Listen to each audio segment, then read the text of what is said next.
Hello everyone, welcome to my channel. আজকে broccoli দিয়ে চিংড়ি মাছ রান্না করব। চলুন রেসিপিটা শেয়ার করি। প্রথমে চিংড়ি মাছ ধুয়ে কেটে পরিষ্কার করে নিয়ে লবণ হলুদ মাখিয়ে নিয়েছি। এখন কড়াই গরম করে তেল দিয়ে মাছগুলো ভেজে নিব।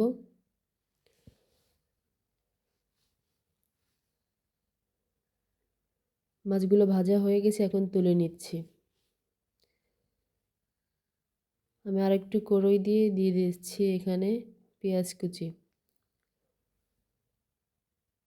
1 চামচ হলুদের গুঁড়ো দিলাম, ধনিয়ার গুঁড়ো 1 চামচ, শুকনো মরিচের গুঁড়ো দিয়ে দিচ্ছি 1 চামচ, জিরার গুঁড়া। তো মশলাটা আমি দিয়ে দিচ্ছি কড়াইতে। বাটিটা ধুয়ে একটু পানি দিয়ে দিলাম, স্বাদ মতো লবণ দিয়ে দিলাম।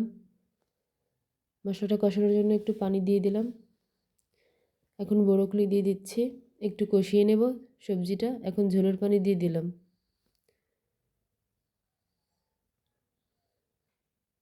তো একটু নাড়াচাড়া করে আমি ভেজে রাখা মাছগুলো অ্যাড করে দিচ্ছি।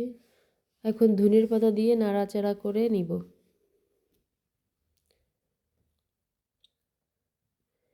এই তো রান্না শেষ। এখন একটা প্লেটে নামিয়ে নিয়েছি। দেখতেই পাচ্ছেন রান্নার ফাইনাল লুক কতটা সুন্দর হয়েছে। এভাবে রান্না করলে গেলাম খেতে খুবই মজা হয়।